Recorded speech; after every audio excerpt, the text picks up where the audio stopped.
नमस्कार, मैं वैशाली और आप देख रहे हैं आजाद कलम न्यूज चैनल। आइए रुक करते हैं आज की बड़ी खबर पर। यूपी में डीजीपी नियुक्ति प्रक्रिया में बदलाव। अब यूपीएससी को पैनल नहीं भेजा जाएगा। उत्तर प्रदेश में पुलिस महानिदेशक डीजीपी की नियुक्ति प्रक्रिया में बड़ा बदलाव किया गया है। अब तक डीजीपी की नियुक्ति के लिए नामों का पैनल संघ लोक सेवा आयोग यूपीएससी को भेजा जाता था, लेकिन इस प्रक्रिया में संशोधन किया गया है। नए नियमों के तहत यूपी सरकार खुद डीजीपी की नियुक्ति करेगी। इस फैसले के बाद यूपी की राजनीति में इस बदलाव को लेकर चर्चाएं गर्म है। क्या है पूरा मामला? उत्तर प्रदेश सरकार ने कैबिनेट में यूपी पुलिस फोर्स चीफ चयन और नियम 2024 को मंजूरी दी है। इस नियम के तहत डीजीपी की नियुक्ति एक चयन समिति करेगी, जिसमें एक सेवानिवृत्त हाईकोर्ट जज होंगे। चयन के बाद डीजीपी को 2 साल का कार्यकाल मिलेगा। साथ ही चयन के समय उनके पास 6 महीने की सेवा शेष रहना अनिवार्य होगा। नियमों में यह भी स्पष्ट किया गया है कि अगर डीजीपी के खिलाफ किसी भी तरह का आपराधिक या भ्रष्टाचार से संबंधित मामला होता है या वह अपने कर्तव्यों का पालन करने में विफल रहते हैं, तो राज्य सरकार 2 साल के कार्यकाल से पहले ही उन्हें हटा सकती है। इसके अलावा सर्वोच्च न्यायालय द्वारा दिए गए दिशा निर्देशों का भी पालन किया गया है। क्या है राजनीतिक प्रतिक्रिया? इस बड़े बदलाव पर समाजवादी पार्टी एसपी के प्रमुख अखिलेश यादव ने भी निशाना साधा है।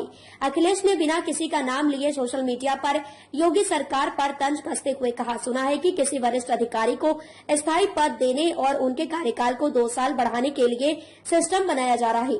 अखिलेश के इस बयान के बाद राजनीतिक गलियारों में इसे लेकर चर्चाएं तेज हो गई हैं। कुछ राजनीतिक विशेषज्ञों का मानना है कि यह बदलाव यूपी सरकार की स्वतंत्रता को दर्शाने का प्रयास है। कैसे बदली प्रक्रिया?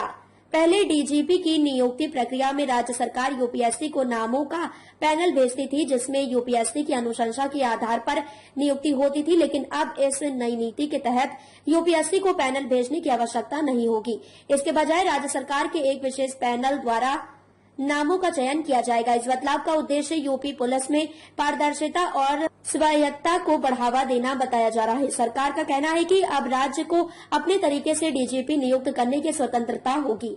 विपक्ष के आरोप और सरकार की सफाई। विपक्षी दलों ने इस निर्णय को लेकर सरकार पर हमला बोला है। उनका कहना है कि यह कदम प्रशासनिक प्रक्रिया को राजनीतिक प्रभाव से नियंत्रित करने का प्रयास है। विपक्ष का आरोप है कि डीजीपी की नियुक्ति प्रक्रिया में बदलाव कर सरकार अपने पसंदीदा अधिकारियों को स्थापित करना चाहती है। तक के लिए बस इतना ही। फिर होगी आपसे मुलाकात ऐसी एक और बड़ी खबर के साथ। तब तक के लिए नमस्कार। देखते रहिए आजाद कलम न्यूज चैनल। देश की आवाज ऐसी ही लेटेस्ट अपडेट्स के लिए हमारे चैनल को सब्सक्राइब और तुरंत नोटिफिकेशन पाने के लिए बेल आइकन प्रेस करना ना भूलें।